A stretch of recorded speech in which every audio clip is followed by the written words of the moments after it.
you and the attacker are both on the ground, you're now in wrestling range. The main advantage of this position is that you remove the size advantage of your opponent, mainly because they don't have the leverage on the ground to properly weigh in with punches and kicks. If you're comfortable at this range, it can be easier to control your attacker with joint locks and holds. But if they have friends, they're going to jump into the fight, and it can be difficult to safely change your distance and get back on your feet. In this video, we're going to discuss the advantages and disadvantages of being at wrestling range, and how to safely change distance.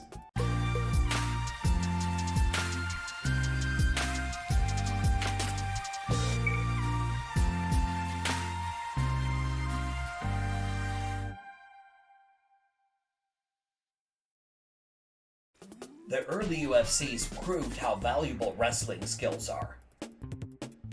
Most people don't know how to wrestle, and it takes a lot more skill to wrestle than it does to fight from your feet. Because of this, the whole world saw a 180-pound Royce Gracie take down men much bigger than him. If a police officer is having a hard time controlling a suspect, they'll either use a taser or a takedown to get them prone. If you can get your assailant laying on their stomach, their size is less of a factor. Here, the police officers try to control him by pushing him against the car. As long as he's on his feet, he can fight, but as soon as they get him on his stomach, they gain control.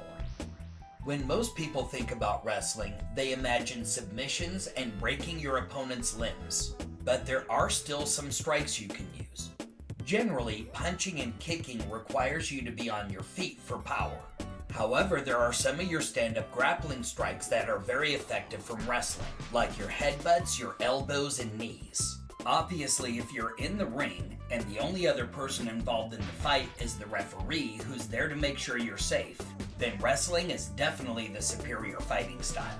But what if instead, you're on the street, and he's got a whole bunch of friends that want to pile into the fight? Now you're tied up and can't get away, which means you're in big trouble. Also, what if they have grappling skills? Even if they only have a little bit of skill, but they're bigger and stronger than you, that puts you at a major disadvantage. This American strongman is not even really a black belt, but even both of these expert judo black belts can't take him down. In the end, he just uses his size and strength to overwhelm them. Tell me that size doesn't matter. Something else to think about is, what if they're crazy? There is something called crazy strength, where even if they don't look that big, because they don't feel pain, they have an unlimited amount of strength to draw from. That resistance to pain also makes them less susceptible to your submissions. You may be able to cause a major injury, and they just don't care. Crazy people are also known for biting, especially when they're being restrained. Do you really want to be that close to somebody who's going to sink their teeth into your flesh?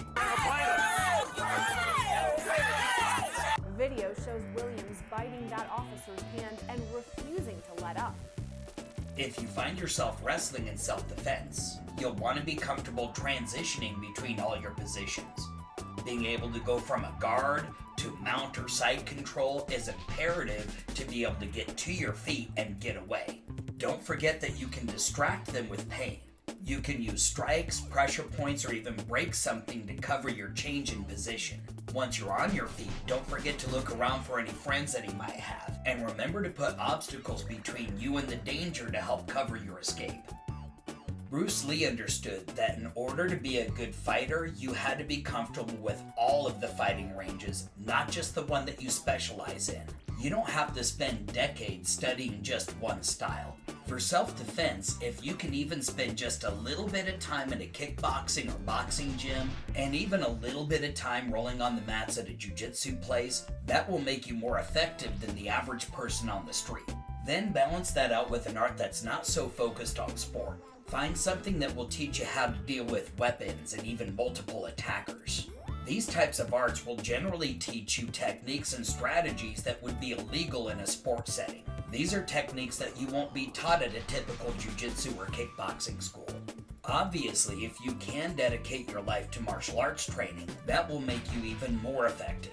Even if you never have to use these skills in a real fight, Your life will be greatly enriched from practicing the arts.